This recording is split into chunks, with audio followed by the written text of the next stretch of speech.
Sirach, Chapter 3. आवय बापाय विशीं कर्तव्यां. भुरग्यानो, हांव सांगता तें आयकात. हांव तुमचो बापूय. हांव सांगता तें तुमी आयकात आनी तुमी सुगूर उरतलीं. कित्याक देवान बापायक आपल्या भुरग्यां वयर पदवी दिल्या आनी भुरग्यांनी आवयचें आयकोपाचो कायदो राखून दवरला. सर्वेस्पर भुरग्यां उदेशीं बापायक मान दिता आनी आपल्या पुतांचेर आवयची सत्या घट कोत्ता. जो बापायक मान दिता तो आपल्या पातकांचें फारीकपण दिता. जो आपले आवयक मान दिता तो आपणाकूच एक थेवो जमयलोल्या मनशा परी. जो आपल्या बापायक मान दिता तो आपल्याच भुरग्यां बरोबर संतोश भोगतलो. ताच्या मागण्याक फळ मेळटलो. जो आपल्या बापायक मानान वागयता तो लांब आवक जियेतलो. जो आपले आवयचें समाधान कोत्ता तो सर्वेस्पराची समूत पाळटा. उतरांनी आनी कोन्यांनी तुज्या बापायक मान दी आनी ताचे कडल्यान तुका आशिर्वाद मेळटलो. कित्याक बापायचो आशिर्वाद भुरग्यांचें घर मजबूत कोत्ता आनी आवयचो शिराप तांची बुन्याद कोसलायता. तुज्या बापायच्या अदृश्टान दादोशी जावं नाकाय. तुज्या बापायचें अदृश्ट तुका भोवमान मेळ्ळोय ना. तुज्या बापायक तूं कसो मान दिताय ताचे वेल्यान तुका मानसुगी फावो जाता आनी ओकमानाक सांपडलोली आवय तिच्या भुरग्यांचें अदृश्ट. म्हज्या पुता, तुज्या बापायचे म्हातारे पिरायेर ताचो सांबाळ कर. ताच्या जिवितान ताका दुखय नाकाय. तो तकलेन सारको नासत जाल्यार लेगीत ताका मान दी. तूं मजबूत आनी भलायकेन बरो आसाय देखून ताची बेपर्वा करिनाकाय. कित्याक बापायक दाखयल्ले दोळ्यांचेर दयालायेचेर विसर पडचो ना. तुज्या बापायचे म्हातारे पिरायेर ताचो सांबाळ कर. तो गिन्यान असोक जायत जाल्यार पर्यान तूं ताका सोंसणीकायेन समजून घे.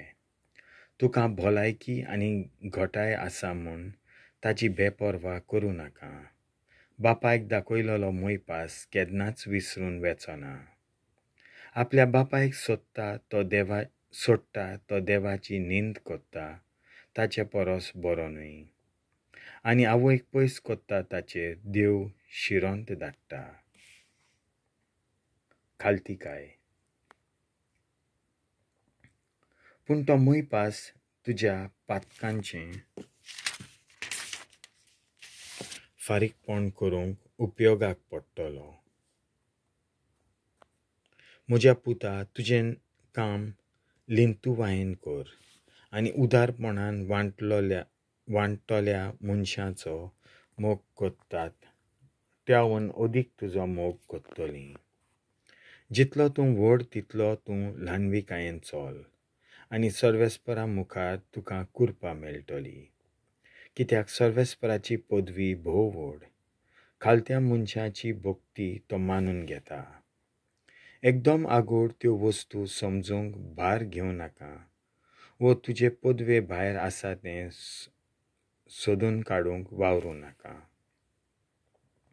तुजे आदीन केलां ताचेर लक्ष घाल आनी गूट समजूंक उस्के काडूं नाका. तुका कुवेत ना त्या कामांनी घुसो नाका. तुका शिकयल्यात त्यो वस्तू मनशाच्या गिन्यान्या भायल्यो. आपल्याच गोरवान जायतीं जाणां फसल्यांत. तीं आपल्याच वाड्याचीं देखून तांची कल्पना बिगडल्यांत. गर्व. हट्टी काळजाचो वायट शेवट जाता. सोंसणीकायेचो मोग करिना ताचें निसणटन जातलें. हट्टी काळजांचेर संकश्टाचें वजें पडटलें. पातकी पातकाचेर पातोक दाळटा. गर्विश्ट मनशाचे पिडेक इलाज ना कारण खोटेपणाच्या झाडां ताचे भितर पालां घेतल्यांत, झाडान ताचे भितर पालां घेतल्यांत.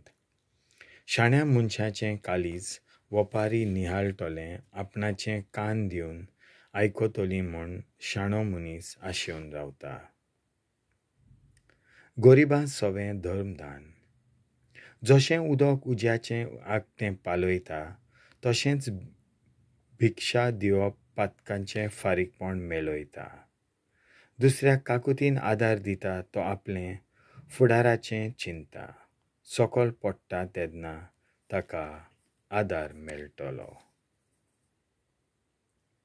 देवाचें उतर